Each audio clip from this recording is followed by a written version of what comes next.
Good afternoon, good evening, good morning, wherever you're listening to this podcast. This is David Valenzuela with I Wish Podcast. If you are not subscribed to our YouTube channel, hit the subscribe button right now. I'm going to give you a second to do that. I can see you. If you are listening to this on Apple Podcast, iHeart Music, Amazon Music, whatever podcast platform that you're using, please give us a 5-star review, engage with the post, put a comment down below in the YouTube video, tell us where you're from. We would love to hear from you. If you've got a future guest you'd like to have come on, let us know. On today's episode, we are featuring Emily Stocks. Emily Stocks is the owner of Rejuvenate Skincare Studio in Janesville, Wisconsin. I'm so happy to have Emily. We are going to talk about all things gut health, skin health, building your first book of business, going to aesthetic school, mistakes to avoid. It's going to be a great episode, and I'm super happy to have Emily on the show. Let's get to it. Thank you so much. I appreciate it, David. You look a lot more stunning than I do today, so we're just going to, you win. It's Friday, you win. We'll give it to you. So Emily, first question we ask people when they join the show is, where did your interest in aesthetics begin? Okay, so my interest isn't one of those, I don't want to say cliche by any means, but it's not a stereotypical way. I always wanted to get into the medical field. And I was waitressing at a country bar and grill here in town, which makes it even more Wisconsin. I love it. I love it. But one of my coworkers was just talking about an esthetician she knows that works at a dermatology office at the hospital here in town, and how she did a really cool burn coverage and kind of helped the patient. And I was like, oh my gosh, what does she do? That's so cool. Yeah. And she said, oh, she's an esthetician. Could not for the life of me also say that word until I went you and through a lot school. of people. So that's kind of how I was introduced to it. That night after she talked about it, I Googled it and was looking it up, doing research, and I was like, I just felt that pull of that is what I'm meant to do. So you are okay. So it's always interesting how people get into it, because there's usually either they have a skin condition that they're trying to work out, but they've had some sort of exposure. So that's awesome that you got to see it in a different light. How did you go through picking the school that you went to? So there are not a lot of schools in my area, and I found one in a town over. I actually called them and they're like, no, sorry, we're not doing classes right now, but you are the third person in the last 2 months to call asking about our program, because they shut it down just because the interest was so low. And then I got a call back, I think it was maybe a week or two later, and they're like, hey, we're opening up the program. We've got enough of you that are interested right now. Wow. So that's kind of how I went about it. There was one in town here that didn't have the greatest reviews. And then there was some in Madison, the Milwaukee area, if you know anything about Wisconsin. Well, I know you do a little bit, but there was some in the bigger cities, but that was about it. Or I had to go to Rockford, but it would have been hard to get transferred to a Wisconsin license. Right, because that's technically Illinois, right? So you'd be in a neighboring state. So I'll tell you, we have a aesthetic school that's about 5 minutes away from our office. We go speak there. They invite us to speak frequently, and awesome. We have girls that are. And I was actually making a joke one day. I felt like such an asshole because I was making fun about people driving from the town that I grew up in. And I was just making comments about where I grew up in this little town and what's happened to it. And then we gave the girls a phytoactive for attending this little class. And 3 of the addresses were from my hometown. I was like, oh, great, David. Nice way to insert your foot in your mouth. Perfect. And then I was shocked at there's when you drive all the way east, you're driving to Arizona, there's a little town called Blythe. It's a bordering town. It's about 3 hours away. And there was 5 students that are driving from Blythe to come to literally to Palm Desert to get trained in aesthetics. And I was like, that's some commitment. Yeah. Oh my God. All right. So you pick your school. So there is a hot topic amongst Facebook groups with fresh, new graduated estheticians, and what the path and the journey looks like. And, there are the exceptions to the rule where there are people that can go out solo and start off with nothing and build their business. It is the exception from, all the years I've been doing this. So when you graduated, walk me through before you got to Rejuvenate and how this came to be. What was the path in between graduation? What did you do right after you graduated? Okay, so I also did what I don't recommend. So I was actually traveling for a year in between. My partner at the time, he traveled for work. So I went with him and traveled after I graduated aesthetic school, was going to try to transfer my license to kind of wherever we went. Because our state had higher, I think, than Illinois. I don't know. I can't remember what it was for hours. But anyway, so I moved back home, was looking for a job, and nothing. Not saying no one would hire me, but nothing. Like, it was the funniest thing. But no one would hire me, and all the feedback I was getting was I'm too ambitious. Like, I Ooh. had goals, and I knew I wasn't going to be booked right away, and I knew that, but I had big goals for, like, the spas. I was like, yeah, like, it'll be great. And they basically all were like, no. And I was like, okay. Or one even was like, well, you've got an hour and a half drive. We don't think that's going to work. So I was talking with someone who did nails, and she was like, well, we've got a little space here. It's a shared room. How about you come open your business? Like, you can open it here. It will be great. It's a great idea. I was like, yeah, sure. Let's do it. I was like, easy peasy, I'll work part-time somewhere and I'll open my business, which the reason why I said don't do it like I do it, because I struggled. And I think I'm still kind of working on the lessons I've learned up to like even this year of why I wouldn't recommend going solo right away. Even the way I did it, I was like, I kind of wish I didn't do it, but also like where I'm at now, I love it. So Yeah, it's just learning from your mistakes. you got through the other side. So something Yeah. that I think you struck a nerve with me because the ambition part of it about being super like excited and ambitious. When I was starting my career in the industry, I worked for a brand called Aveda. And it was, back in the day where nobody could even pronounce it, which makes me feel old because, like, what the hell, David? Everyone knows Aveda. But I'm like, whatever, you guys, nobody knew what Aveda, called it Aveda.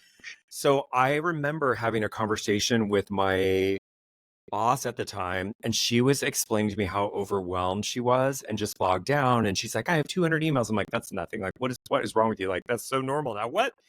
But she actually said to me that I made her angry because of my level of ambition. And I was like, interesting how I'm making her Yeah. angry because I was basically like, I'm ready to help you in whatever capacity that could be. And I ended up being one of the youngest people promoted in the company into the roles that I had at Aveda. So I get it. But sometimes people are afraid of ambition. Yeah. It scares them a little bit, or they're intimidated, or they think you're going to take their job, or like she's going to take all my clients or whatever.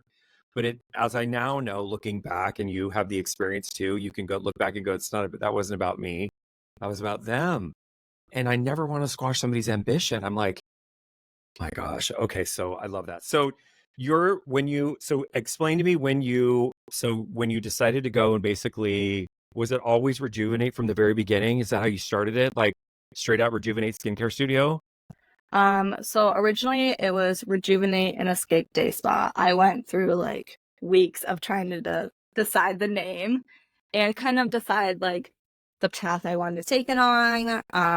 And Rejuvenate just really stuck out to me when I was Googling and coming up with a whole like notebook of just different ideas for a business name. And I just love that it kind of equals like a lot of things, like obviously like your skin, your health. You just really want to feel like fresh and new, and that's kind of where Rejuvenate came from. So I recently, I believe it was 2 years ago, I switched my LLC to Rejuvenate Skincare Studio because I was always getting calls about whether or not I did nails or massage or hair. Yes. And I was like, yeah. no, I'm skincare. I'm a skincare studio. And then I was like, oh, you know what? Let's just change the name quick, keep Rejuvenate, and change the end of it. I love Rejuvenate because that word just says to me, I want that. Whatever it is, Yeah. whatever it has to do with Rejuvenate, I want that. I think that's a great point because we're helping a gal right now on the Central Coast, and she's actually helping. She wants us to help her name her business. Yeah. And so I've had that hard conversation about the big, long, giant name. I'm like, what do you want to do? Yeah. And what do you want to tell clients you do? Like when they look at your name, and let's focus on that. Like I have a whole, you guys, if you've named your business after yourself, don't, I'm not throwing shade. I'm just saying that there's a bigger picture. So if you can think of a name that's not specifically about you so that you can invite other people into your business eventually, like think about it, what you would like it to be in 5 years from now. And does your name need to be on the door? Probably not necessarily. So so after graduating from school, getting into your solo journey, being a solo provider, talk to me about the services that you loved doing and things that you did not enjoy so much. Ooh, that's a fun one. Honestly, it is because I feel like as green estheticians, we're like, I want to do it all. I'm going to do Yeah. this, that, and whatever. So I started off doing waxing because also in school, I was like, I'm going to love waxing. That's what I want to focus on is waxing and makeup. Makeup is still like near and dear to my heart. So I'm more known for now for skincare and waxing, or sorry, skincare and makeup. But I tried to do like full body waxing. So I was really pushing that and realized I absolutely hated it. Like not my jam at all. I also did skincare treatments, obviously, but yeah, I started with just general, I won't say general facials, but facials and then peels. I did add in dermaplaning in 2017, I think. Yeah, it would Nice. be 2017. I added in dermaplaning. Absolutely love that. That is one of like my even like top, I don't want to say selling, but like my one of my most popular add-ons Yeah. People or love facials. dermaplaning. Yeah. And we'll have to get into the licensing and that, how Illinois doesn't allow it. And like certain states are like, it's all up and around It is. I understand. Yeah. I mean, there's legislation right now in the country for some states to remove like chemical exfoliation, being able to do appeal. And I'm like, you guys, it's from people that don't understand our industry, and we need the regulation, but we also need we need regulators to understand what's Yeah. actually happening and understand that like what it actually makes sense. So when you start practicing and you're doing general and you're like, okay, this is another thing that I think is super pearl of wisdom. When you graduate from school, you've done a lot of theory things and you've done some facials, you've done some waxing, and you've done some, depending on your state, nails. You might have, if you're doing full cosmo, you're doing hair, you're doing all of it, right? You're figuring it all out. And my personal thing is when you graduate and you actually get into the real world and you start treating real clients and you're actually getting paid real money to do those services, not in a school setting where generally the clientele is a little bit unique for the school setting. It's not necessarily real. Yeah. Everybody, if you know, you know. But the when you start actually performing the services, then you start actually getting a sense for, I really don't enjoy doing this. And we know, having now pros all over the country, I have people say, David, I don't like teenagers. They don't listen to me. Their parents want them to be here. They're not interested in getting their skin clear. I don't want to work with them. I prefer to work with mostly adult clients, and that's their jam. And then we have other providers. Sheila, Sheila from BBS. Yeah. Sheila is in Southern California. She has mostly teenage clients in her practice, and that's a thriving business for her. So it doesn't matter, but your exposure to actually doing it, that's where you actually learn like, oh, I actually do enjoy this. And I actually could do this 5 or 6 or 7 times a day.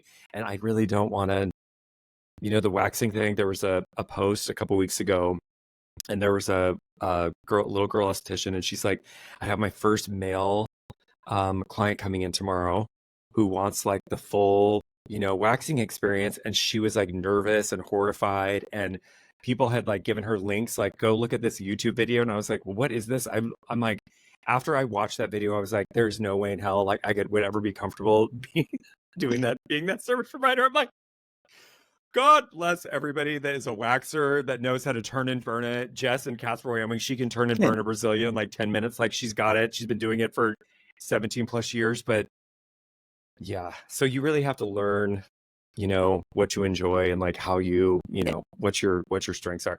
So talk to me about so obviously I know you through Wish, and I know you through going through certification and becoming acne certified. Where was your interest like spawned about acne? Okay, so I have this problem, and I originally wasn't gonna say it in the podcast because it sounds absolutely awful. But like before I started my business, I was trying to go into the medical field, like before aesthetic. And then I was like, no, like it just wasn't working out. So I was like, you know what? I'm gonna go into business management, see how I like it. Did a semester or 2 of it, and I was like, yeah, I'm never gonna own a business. I don't like this. I don't like it. and it was the word never. And I was like, I need to stop saying never. Because I was like, I have worked with acne since I started because obviously, as you know, and you've educated me and so many others as well, like 85% of the population has acne. So I've been working with it, just not like exclusively or like just knowing, I don't want to say the basics, but knowing like whatever little bits I've learned. Yeah. And I was like, yeah, it'd be really cool to add someone into my spa who would want to do acne. So I'll learn a little bit about it myself and then I'll hire someone on because I never want to do acne focused. And I was like looking into Face Reality, and then that's how I met you, was at Wish, or sorry, BBS. Yeah. So when I met you guys, learned about your company, I was like, you know what? I think I'm supposed to do this. Like, and I was like, gosh dang it, I really need to stop saying never. So that's kind of how I guess like it was more introduced to like Wish and the acne portion of my business. Because one, I've got a lot of ladies who I have a cycle, not the same ladies, of course. But pregnancy comes in waves, and so does acne with pregnancy and just acne in general. So I just noticed more of a spike in my pregnant clients with acne. So Interesting. It's very nice to have a line that I can, one, work with pregnancy, and two, be able to help them with their skin as well. So that's kind of where I introduced to Wish and kind of why I went to Viatic did, but I love it. So so by the way, we're having our 1 year anniversary because, I'm looking through my Snapchat and all the pictures I took at BBS. Like literally last year we were flying home today. My birthday is tomorrow. So like, it was literally like my birthday present to be at BBS and do all this fun stuff. But it's been a whole year. I'm shocked like how the time goes by so quickly, but I'm constantly, there's always information, constant microbiome health, acne treatments, what's going on, benzoyl peroxide, what is happening, like all the stuff that's happening constantly, which I've thoroughly researched that the day that actually happened I was like, oh no, I'm not gonna have that moment. But the pregnancy aspect has been coming up a lot. And so as we're going through and we're revising and updating the course again, we're going to put some more microbiome gut health stuff in there. Like Stephen just went through a whole course with Stanford on gut health. So there's a whole bunch more stuff we're going to continue to add to it. Pregnancy is a hot topic. And there's actually, I'll talk with you offline after we finish this about some things we're going to do for our pregnant clients, because it's a real thing. Yeah. So now that you've been, so you've been practicing 2016, you got your license 2015, practicing 2016. What have you seen, Emily, from when you started to now, trends that you're seeing in the industry? Like, what are you seeing how are things evolving in aesthetics from when you started? Well, I will say first, it is so nice to see the growth of aesthetics. Just in general, because when I started, part of me was like, why did I choose this career? Like, no one knows about skin health. No one knows what an esthetician is. They always think I'm an anesthesiologist. I'm like, that is nowhere near what I just said, but close. Right. But it's just so nice to see like the growth of it. I will say some trends I dislike would be like the viral stuff on TikTok. But I definitely have noticed that evolve more in the industry itself. But I've also noticed like not really bad trend, but more of the educational trend of how like the mind, body, and soul is connected, and lymphatic drainage. I am so big into lymphatic drainage because I'm the person that holds a lot of fluid in my face and just a lot all over my body as well. Yeah. So it's nice to learn more about that, because I don't want to call it like wash a trend, but in a way it kind of is, but it's gaining popularity. So then I'm being able to be educated more and then educate my clients. But I would say I try to stick away from some of the trends. Well, no, you're smart. You're smart in doing that, because it's called trend for a reason. Yeah. Meaning it's going to come in hot, it's going to get a lot of popularity, and it's going to go away.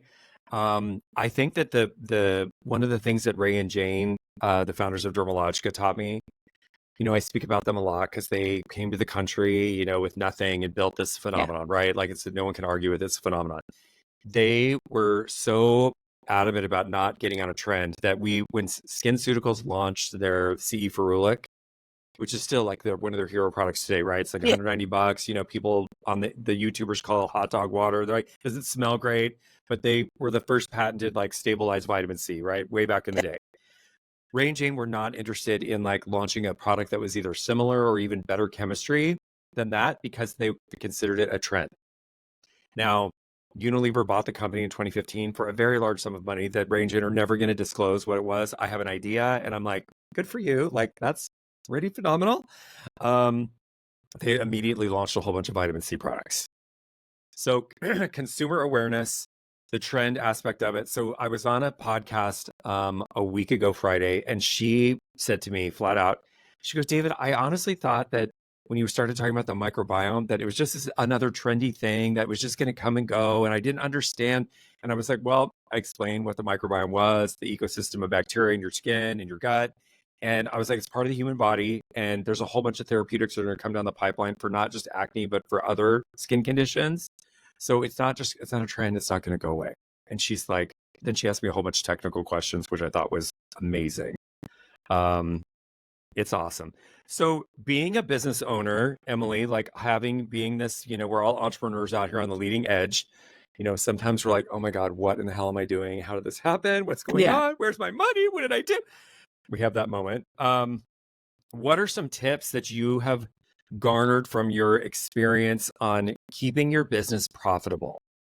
Yeah. Like I know obviously we have a mutual affiliation with Maxine Drake, obviously, but Yeah. what are some things that have really helped you make sure that your business stays profitable? I okay. So, and it's only because it was whatever. Oh my gosh, is it Melinda or Marissa of the podcast of like it's not a failure, it's high tuition. Oh yeah, Melinda Monet. Yes, I loved that, and I definitely I've paid a lot of high tuition on things. Same. So Same. I would say really like don't. And I know you're not a fan of trade shows, and after like not being at some for probably the past 3 years, I also agree with you. I Yeah. love them. They've got their like they're great, but also it is very shiny object syndrome. So really like hone in on what you're passionate about. And I've made this mistake, I think a year or two ago, of going, that's what I'm looking for. I don't want to say like branching off, but I was going to Distracted. I was distracted with waxing and a waxing product that came out, and it was like, make big money, like doing this, it's going to be great. Yeah, it did not like it. It just was not for me. I couldn't figure out how to get it to work. Like the whole thing just kind of blew up in my face, and not, it needed to, we could say that, but it was one of those things that, and don't buy like the fancy machines either. Like you've said before too, unless you really know obviously what you're doing. But I did buy a hydrodermabrasion machine. It wasn't hydrofacial. And I liked learning on that because there's a little bit of a cheaper version. Unfortunately, it did break on me within a year and I couldn't get it fixed. But I also took that as a sign from the universe that was not meant to stay in the spot. Yeah. But I also kind of, part of me wish I didn't do that because it's not something like my clientele and the people in the area need. So definitely take a look at your demographic, the clients you want to reach out to, and be smart and just take a step back before you jump in and make a purchase. I guess it's definitely some advice I would have. I love it. So you know who Douglas Preston is, yes? The name sounds familiar. He's on one of the podcasts. So when you get there, I think it's 2 or 3 episodes ago. He was talking about so he's sells an extraction tool that he got a patent on. And it is a specific tool, and he has a specific extraction method. But he was talking about the way that estheticians end up buying devices. And he said, David, your people are usually buying a device based off of a rep came in and showed them all these amazing things about this, whatever machine it is, and that's why they end up buying it. But if you sit with yourself and if you ask the esthetician, how many of your clients ask for that service or machine? None of them. They don't even know what you're talking about. But it's been positioned as a way, and our industry has been a lot of, you need this, you need this, you need this. And look, it might offer some benefits. But it should definitely be a well thought out decision, especially if you're going to invest $30,000+ in a machine. It's like buying a Tesla.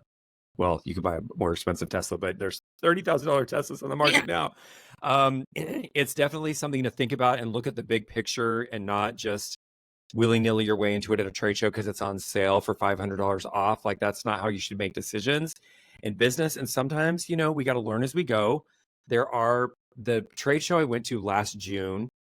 So, I go to Vegas. I hadn't been to a trade show since 2016. I was like, well, let's just go see what's going on. I was shocked at how many modalities there are. So Oh my many, gosh. I mean, Yes. and they're not inexpensive. I'm talking $5,000+ machine, like everywhere, all over the trade. And I was like, okay, well, this is a new day, and I'm probably going to put this in the trend category, and we're just going to keep on moving. Let's go over here. I'll tell you, Emily, that it's not true for everybody, but I will say that a lot of what was happening on the trade show floor did not feel like it was focused, like people that wanted to be successful. It felt a lot like people asking me for free things. Do you have any Yeah. samples? Like a lot of just not, I'm like, this is not, do you treat acne? Like, this is an acne product. Like, it wasn't. And I was like, what? I don't need to spend a lot of money to be this. Yeah. I'm not interested in that. I mean, also after you attend like a BBS and it's like fresh flowers every, like, you're like, Yeah. what am I doing in the middle of the desert at Vegas? How did I get here? Why am I here? So knowing what you know now, and you talking about your pregnant clients that have acne, what, in your experience, tell me about what role do you believe that lifestyle, diet, and stress play in not only just the acne space, but what do you see in your client's skin with their lifestyle, diet, stress? Tell us what's showing up. Oh my gosh. I was hoping you were gonna ask this question, honestly, because it is something I hone to my clients all the time, and I'm really trying to like push the education on it right now. Everything affects your skin. Absolutely everything. Um, and I don't want to say my own worst client, but I feel like as estheticians, we are kind of our own worst client.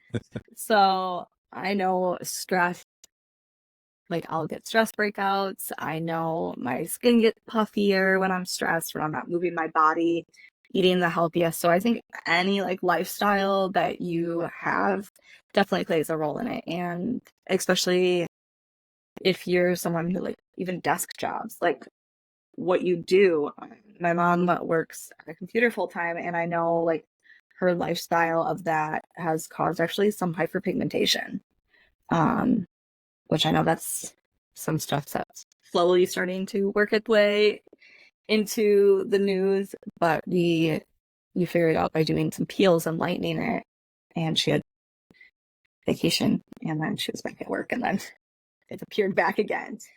And it was like, gosh darn it.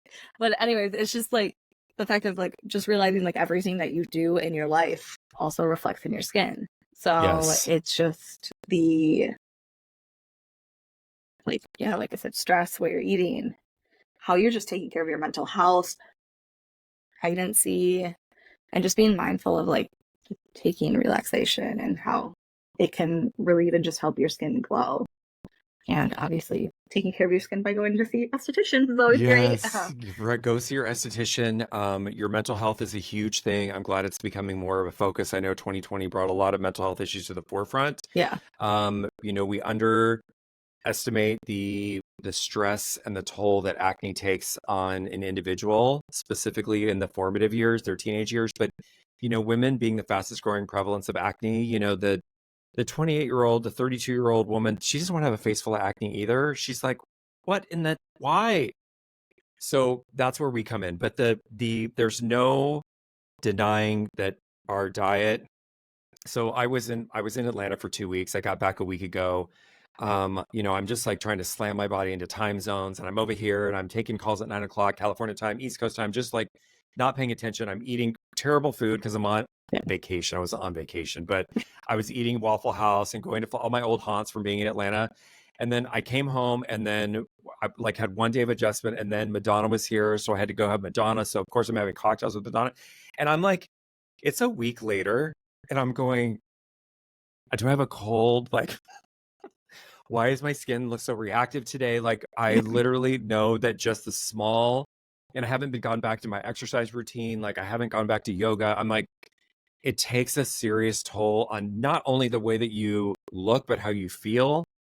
And it's directly related. So that what we're learning now more so now than ever with the gut health in addition to the microbiome health is it's all linked. So people are like, they know that bad food, drinking a lot of alcohol, smoking, sun exposure, it's common sense about these things. Yeah. But some of this new research, Emily, we're looking at like seed oils, like things that have been oxidized that you're ingesting or cooking your food in that produce a lot of oxidative stress inside the body can also be a precursor for hyperpigmentation as one of the things, in addition to the sun exposure, in addition to like some people that are just exposed to heat frequently in their job can also have hyperpigmentation. You're like, wait, I thought this is all UV induced. Well, it doesn't have to be. It can be part of your immune system. And like, it's just learning how to manage that. And also how much of a role your hormones play in all your mechanical processes, including what shows up on your skin. And so the things that you're ingesting, eating, are having some sort of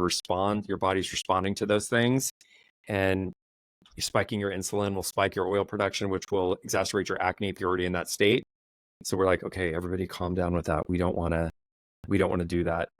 Love that. So Emily, talk about a memorable experience where you've been able to help one of your clients achieve a different level or different feeling of confidence with their skin. Like, do you have any like memorable stories where you've been able to have that love moment with your client? Like, look at what we've done. Yes, I do. I feel like everyone's got a little bit of their own story. Like different clients have different stories.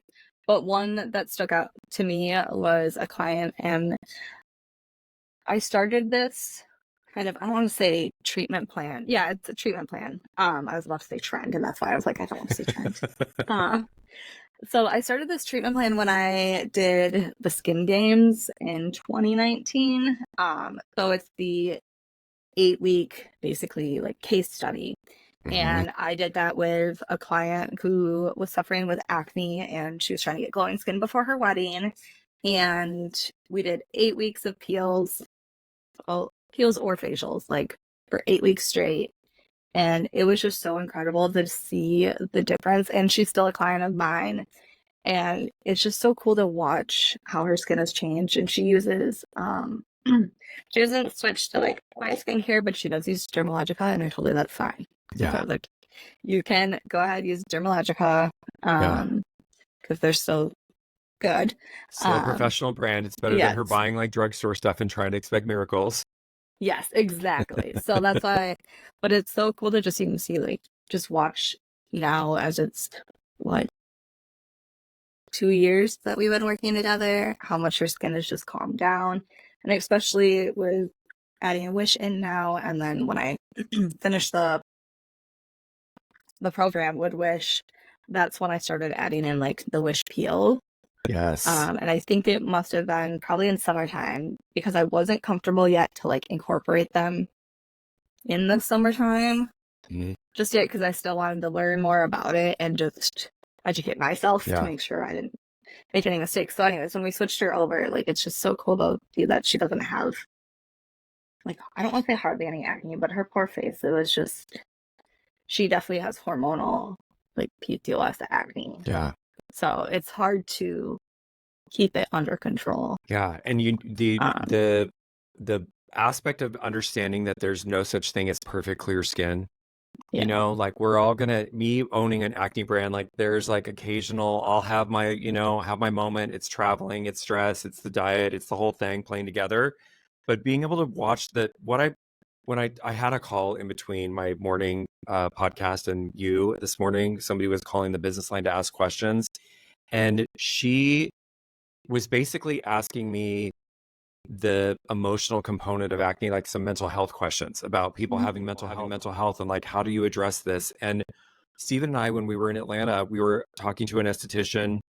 She is very social media known. She's very recognized. Like a lot of people know about her. And she said, I'm not going to say her name because I want her to come on the podcast and actually tell her story. But she was like, David, the emotional toll, I've had clients that just cry for 30 minutes while I'm doing, they're so upset and so devastated by this. And she's like, I'm not equipped to manage that. She's like, I almost literally was like, I don't think I can treat acne anymore because of the emotional that's getting dumped on me. And I was like, you know, you're right. This is actually a learning lesson for us because to be better prepared about how to manage the emotions that come with it. So seeing the clients that come in with acne, if they're trying to get ready for a wedding, an event, or whatever, there's so many studies that talk about people getting paid less because they have acne, people not getting a job because they get acne, people not asking somebody on a date because they have acne. So many things, watching the transformation. So if you're an esthetician and you're thinking about, you want to make some life altering changes in your clients, somebody with acne going from a full face of acne to getting them on the across the clearing bridge is life changing for this person. You've literally just changed this life. They're going to love you forever. They're going to be a long-term client. It's just, I love being able to watch it. I love that there's a story that I'd love to tell. I'm going to have Sheila come on and tell it too, because one of her teenage clients, um, the esthetician got his skin clear and he asked the esthetician to go to the prom with him. And she's like, I'm in my early 30s and you're like in high school. Like, I don't think that's appropriate. But I was like, you know what? That is some confidence. Yeah. Right? Because when he walked in with a full face full of acne, he was not in the space where like, I'm going to ask my esthetician to go to the prom with me because she is beautiful and like I understand. But I was like, you know what? That's a story for a podcast and I love it. I love it. I love it. So, Emily, what are some challenges that you see right now that skincare professionals are currently facing? Like, are you seeing, I know we're in some of the same chat rooms and like we hear people, but what are you seeing any common challenges right now for skincare professionals in 2024? I'm actually kind of taking a step back out of those groups a little bit. But I would say just like discussing with my aesthetic friends in general. Yes, smart. I mean, I'm not gonna say the word, but this year I know was a little hard for all of us. And a little slow, but I would say that if we keep supporting each other, like I feel like it will help boost morale and it'll keep up that positive energy to keep going. Yes. But definitely another thing I've noticed is, because I'm struggling with it too, of TikTok. And I love TikTok, don't get me wrong. Yeah. But like the TikTok and the real, like the influencer trends. Yes. And how they're like, well, use this, it's great. And it helped clear my acne, or, you know, my skin stayed so hydrated. So I definitely feel like it's like butting heads with non-professionals and professionals just trying to get through the education to the clients or educating the clients. And so I love that you just said that because you're segueing into the next DIY question I'm going to ask, but the industry as a whole, my goal as Wish and providing an education platform is to make you guys the superstar, master of your trade, master of your craft. The general population, even understanding, you know, when you say the word esthetician or osteology to somebody and they're like, you're an esthetician or you're an anesthetist, you're like, no. I do skin, it's aesthetics. Like I understand, I know the conversation, but the influencer. So here's what I'm going to give you the good news, and this will lift your spirits a little bit about this, because the trend, the celebrity skincare trend, the influencer trend, it is actually taking a turn. Sephora, you know, I pay very close attention to what's going on in the aesthetic space, and I watch all the celebrity launches, and I'll tell you offline some of the celebrity shenanigans that I've been involved with, because it's such a shit show story. I'm like, what is going on? It's cash grab, whatever. You know, it can't fault them for wanting to make money or more money, like whatever. I'm like, leave some on the table for the other people. But the influencer, it's waning. So that back in the day where there could be an influencer with 15 million followers and recommending this skincare product, it's starting to die off. The brand affiliations are understanding that some of that is fake. The followers are fake. The engagement is fake. Like, it's not real. And so the gig is up. So, and we have, like, there's been multiple YouTubers, influencers on Instagram that have launched their own product lines that have already shuttered. And I don't wish that upon anybody. Yeah. But what I do understand, and where those of us that have been in the industry for 25 plus, I've been in this for a long time, we have invested our lives and careers into information, education, and really putting forth products that are going to make a difference, as opposed to I'm reading from a teleprompter on what this product does and how they're pronouncing all the things wrong. I'm like, okay, yeah, but it's starting to turn the corner. So we're getting better back to highlighting the professional, the true professional, which is you guys.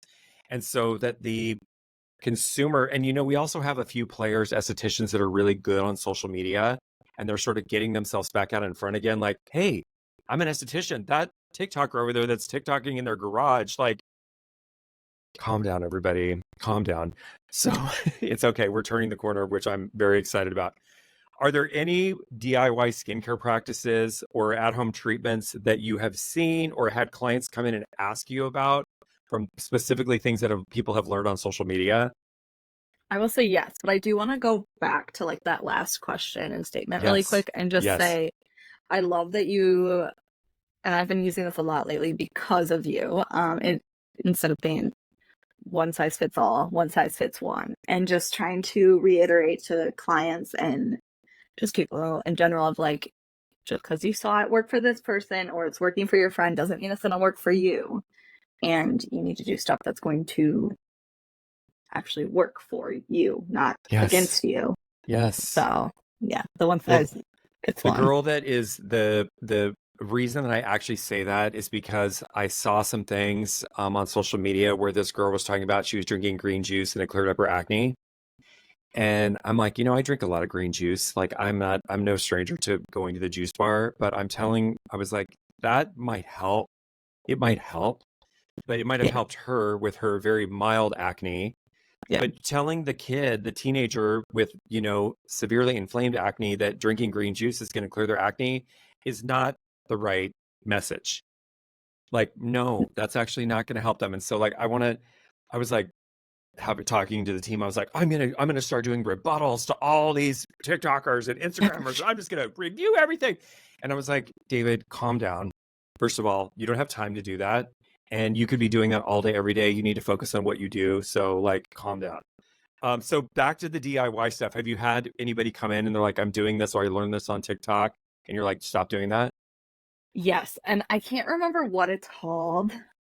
And I'm glad it kind of stopped. And I also would just like, I feel awful for doing it, but I would like just blankly stare at clients because I was like trying to process, like, what is their thought process with that? Is when they would throw like the Vaseline or like the Aquaphor on their face to bed. Now, don't get me wrong. You're talking about slugging.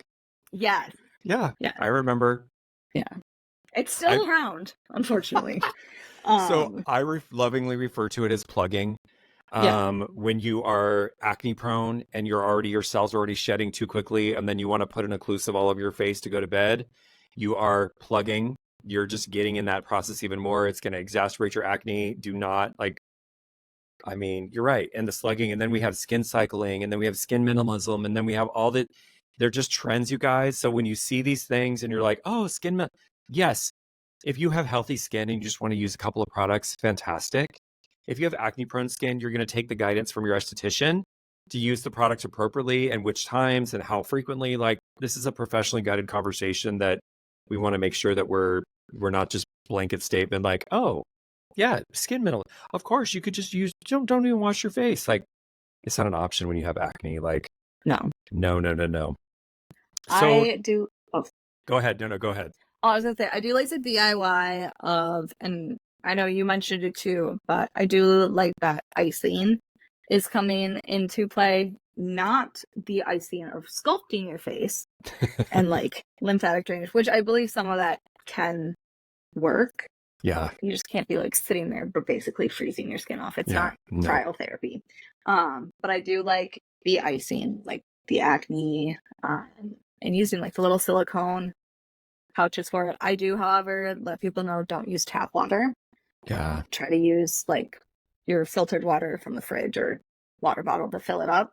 Yeah. And then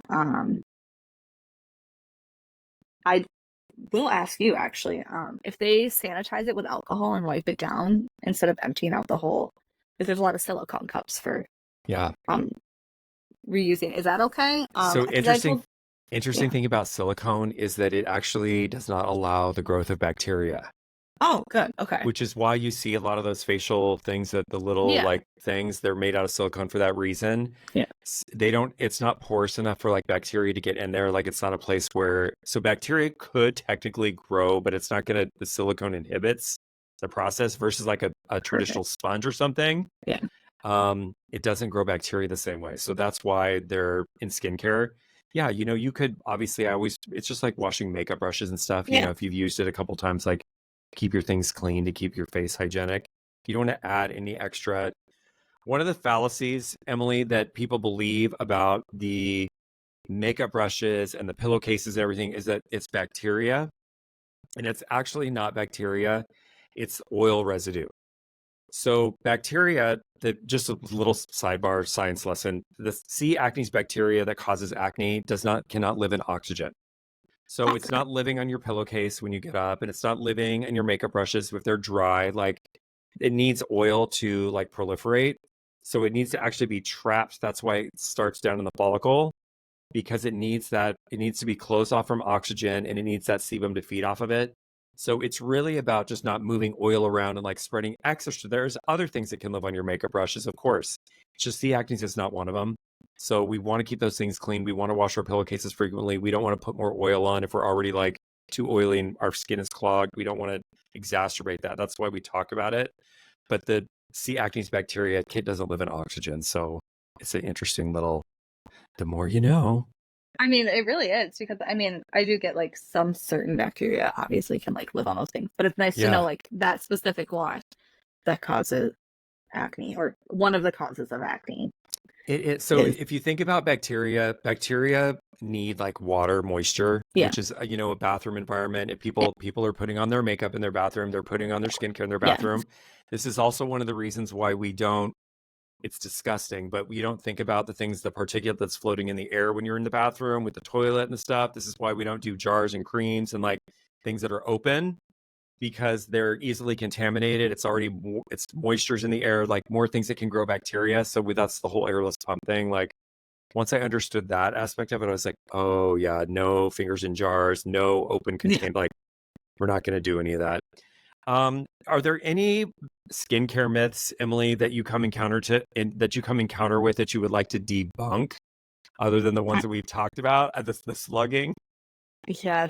Um, well, I mean, I learned this in school, but it's also a nice reminder because also you in the course was a reminder as well that, and it's just trying to remind clients of the myths of pores don't actually open and close. That it's the fact that True. it's the oil softening around it as Yep. making the appearance it opens. And Yes. also the other myth of oily skin doesn't need moisturizer. Like that one is um, I know. Well, it's your acne clients they're just conditioned to think that their skin is too yeah. oily. That's why they have acne. And so I don't use moisturizer. They haven't figured out that the balance of the two, having moisture will actually bring the oil production down a little bit, Yeah. calm the skin down a little bit. It's education, right? Yes, it is. I love it. I love it. It's true. Great. Those are great myths. So looking ahead, looking at how you're moving through 2024, I know we're in an election cycle and I know the economy gets a little bit weird, but we're staying focused. I think, back to your point earlier about, don't perpetuate this is totally like having a metaphysical moment right now, but I believe that whatever you give your attention to, you perpetuate. So if you are going to go down the spiral, the spiral hole of like people aren't busy or focusing on negative, you're going to perpetuate more of it in your life. It's going to show up in other ways, your business and other areas of your life as well, versus having somebody like Kelly that you can call, or somebody, another one of your esthetician friends that's like, let's just talk each other up, as opposed to like, let's talk about some new ideas. Let's brainstorm something new. Let's do something fun. Let's do a promotion. Let's talk to our existing clients about a referral program. There's so many things that we can do with what we have that can flip the narrative back to the positive. And whenever I get on the phone and somebody wants to, I'm like, all right, listen, you're gonna get 5 minutes of my time, and you're gonna, whatever, an esthetician left their business, or somebody's moving away, or they lost a client, or it doesn't matter what it is. I'm like, you have 5 minutes, and I'm gonna let you unload all of it, and then we're not gonna talk about it in minute 6. So I'm like, okay, go. And I'm like looking at my timer, like letting him just let it vent. Do you need to cry? What do you need to do? Like whatever is gonna happen. 5 minutes, and then we're moving on, and we're going to talk about what we're going to do in the other direction, because we don't want to perpetuate this moment. So I love that. But looking ahead, Emily, for the rest of 2024, what developments or changes do you see happening in the field of aesthetics? Do you feel like there's anything that's going to change, or anything coming down the pipeline that is actually going to affect the way that you're conducting your business? Yes and no. I feel like it's been there for a couple of years now, and it actually has something to do with, like we were just talking about, of just like the positive thinking. And I know it's grown over the last couple of years of just like that positive mindset, but really just implementing like the home routine of it as well. And not just like the business aspects of it. Of like, yeah, my business is doing great. Well, if I'm not like mentally doing great, obviously the business isn't going to do great. So I personally am like taking this year to really focus on being more positive, so then that way it brings in more positivity, and it's like the law of attraction, manifesting. I've been digging into that and fully reading The Power of Now, and I really like that as well. Love it. But I would say just kind of seeing how this year goes, I'm not going to let it like halt me, because I actually went full time in January of 2021. I had a breaking point after that year. I was working full time at a dental clinic as the manager there as well. And I was like, you know what, I'm going to go full time. And definitely this year it's been a little rocky. And I was like, oh my gosh, is this it? Like, and I was like, no, it's going to be fine. It's going to be fine. We're going to pivot and change like how we're going to look at things. And I really want to focus too. And I know it's growing in the industry of like the mind, body, soul connection of like gut health and what you're eating, obviously, but also like how you're feeling, and kind of like with Maxine's summits, how we would do like Becky's prayer in the morning, of how like the mind is connected, and just kind of starting the day like that. I feel like just educating our clients as estheticians to do that as well at home. We need to practice it, and then also teach our clients on how to practice it, and just overall the growth of mind, body, soul connection is going to, I feel like, really skyrocket this year, because I feel like a lot of people are not going to stand for the negativity that's going to be brought upon by just others. It's just the way it is for election years. Like, no matter I know. where you are, no matter. The narrative of, what I try to position is, don't let your life be affected by the nightly news. First of all, stop watching it anyway, because it's advertising to whatever base is watching it. So try not to get in that wormhole. But also the mind-body connection. So I feel like now in 2024, and part of this is coming out of a pandemic where we had a lot of social deprivation. Like we were just afraid of people, and they're going to give me COVID, I'm going to die. So like, all that drama. Yeah. We're now in a place where people are allowed, it's okay to talk about your feelings. I grew up so my friend Jen and I, she's my best friend. We went to high school together. She's also an esthetician. She's, got licensed in the 90s. We grew up in a time period where everything was only what you saw on TV or in magazines, and it was all false. We didn't know what Photoshop was. We just looked at these pictures of people and we're like, oh my God, they're beautiful and flawless. And everyone's trying to aspire to be something that was fake, right? Now, everybody has a filter on their camera. Everybody can airbrush their own shit. Like the gig is up. Like we know that people don't look like that in real life. And several well-known people have gotten like their arms are messed up in their photos because they're trying to touch the shit up wrong. But we're creating a space, and I feel like the aesthetic space, estheticians, this physical touch, this positive human touch connection is undervalued because it is huge. I did a podcast with Kirsten in Iowa, and she's like, David, I'm very empathic. And sometimes I just ask my clients if they need a hug, and they're burst into tears. And Maria in LA, she's like, the clients are coming in and she's doing a consultation, and she'll say, you know, your skin is beautiful. And they burst into tears. I'm like, we're creating a new environment for people to have conversations. Like in this, I know we say hairdressers, massage therapists, nail techs, estheticians, everyone's providing a form of therapy because you have these relationships with your clients. It's a safe space. But finally, we're in a space where we can actually talk about our feelings and say, you know what? I'm feeling depressed. I'm not in a great space right now, and not to be judged by that conversation. Just for somebody to say, you know what? All right, do you want to talk about it? Or give somebody a hug and say, you know, it's okay. It's going to pass. Like back in the day, like you didn't talk about any of those things. Like there's something wrong with you. Why? Go fix yourself, you know, go get centered. And now we're like, no, we're human beings, you guys. We all have emotions. We're all going through stuff, and we're all out there working towards the same thing. We all want to be fulfilled in our lives. And I feel like the aesthetic space is going to get more props for providing that. Yeah, It's I it's agree.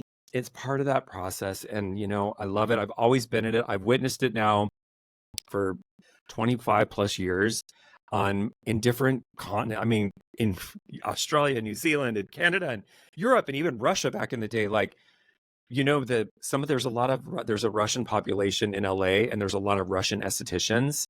And I always said, if you have an accent in aesthetics in the United States, you're automatically more successful because you have an accent in aesthetics. I don't know why. I don't know what it is, but I'm like, I was talking to a Russian. She's from Russia. Actually, no, sorry. Don't get it confused, David. Oh my gosh, from Ukraine.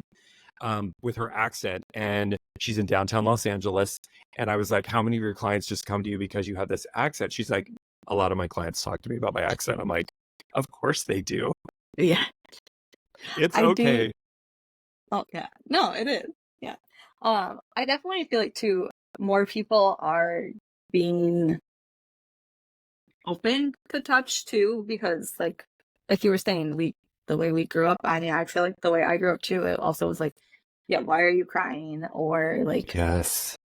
not even say lack of touch, but it was just like you didn't really even hug your friends. Like it was just like, Right. don't touch people, which is just, I know. I don't know, like we need that. And I personally, like, I get my monthly massages, I get my healthy facials, and the amount of just relaxation I get, like immediately as soon as she just like goes to cleanse my face, even I'm just like Yeah. in heaven and just like de-stressed and relaxed. That So aspect of our industry, we are going to figure out a way to convey that to a consumer to where they understand it and they get the value of the positive touch, what that actually feels like, what that actually means to the whole transit, like the whole idea of what that actually feels like for your overall well-being, in addition to making your skin look beautiful and having like a beautiful massage, all those things.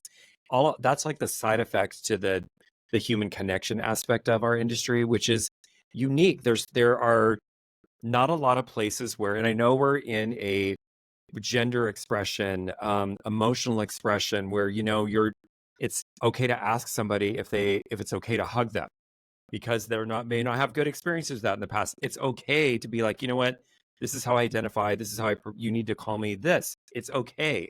Everything is okay. And so when people get nervous about certain things, I'm like, just ask the question.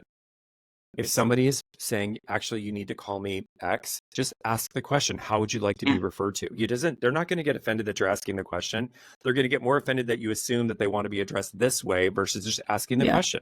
How would you like me to refer to you? And I have been in multiple situations in my career where people have wanted to be referred to differently than the way that I would think that it was generally politically correct of how to yeah, refer to somebody. So I just ask the question now, like, and it's okay. It's a safe space. It's okay. It's all right.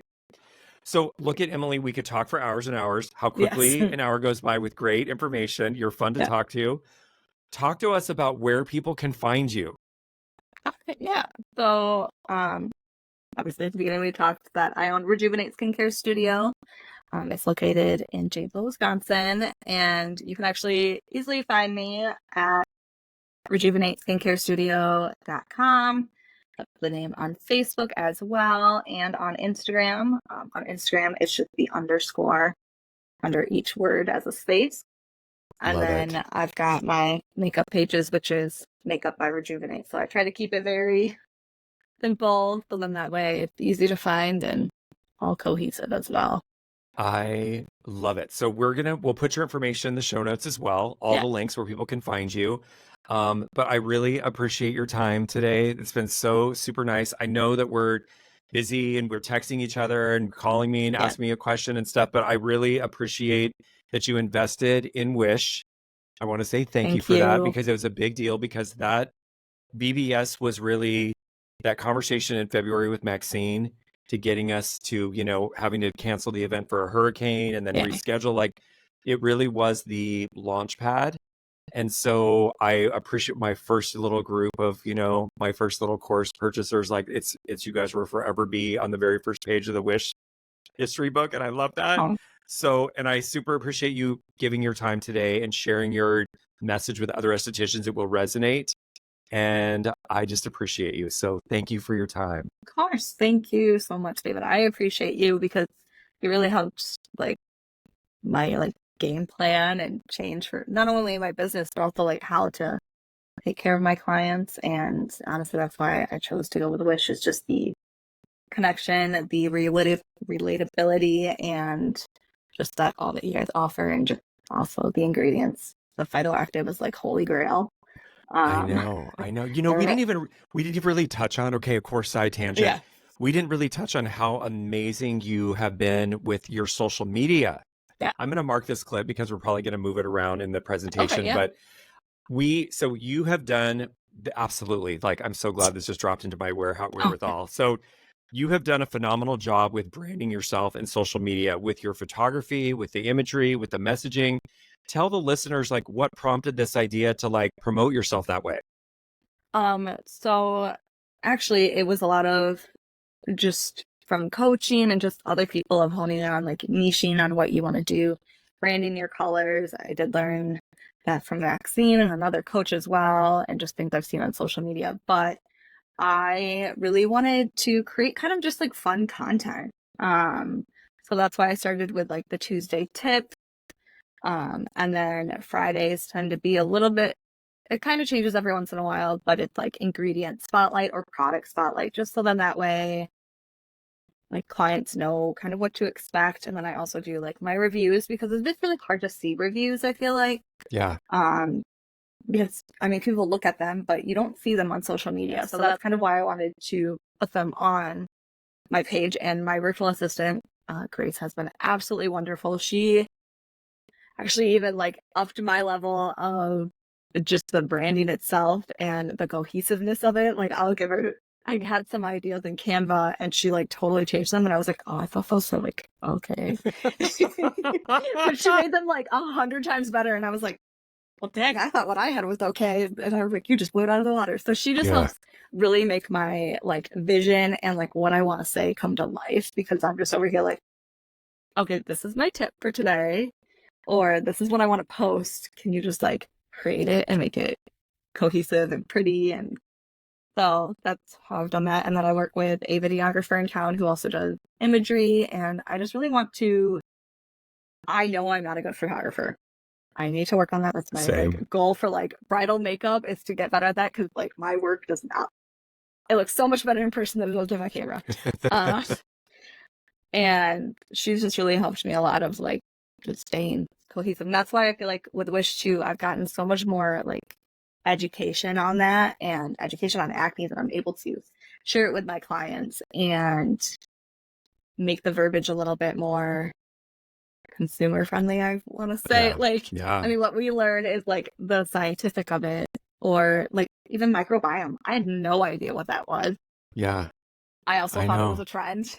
I know. It is literally so this, because I live in my world of like things like my control environment of information, right? Things I look at every day, and understanding that gut microbiome health, people understand because people have been talking about the gut microbiome and like all of the mental health issues that go along with it. Your huge portion of your immune system is in your gut. Like people don't think about it like that. They're thinking that serotonin's in your brain, and like now we're learning like more of it's produced in your gut. Like with it just there's such a learning curve to it, and we're trying to convey the information as we get it, but understanding that the topical microbiome is relatively new in the aesthetic space, I can guarantee you, Emily, right now you're going to see so many brands start talking about it. Yeah. There's going to be a lot of products coming out claiming microbiome supportive and like whatever. I'm just here for the advance in the science and the technology of it, because it is knowledge. And I was talking on the other podcast last week, dermatologists, I was reading the article actually flying back from Atlanta, have not actually agreed on a clinical term for sensitive skin. So I was like, what? What are you talking about? No, dermatologists all got together in the symposium. They're like, we're going to hash it out and we're going to come up with a clinical definition. Nope, they didn't. They didn't agree on it. So I was like, here we are in 2024 without a technical definition for sensitive skin, even though most clients will claim to have sensitive skin. So there's just a bunch of learning, and you being able to focus in on your imagery and your social media posting and sharing your reviews and just sharing information that way.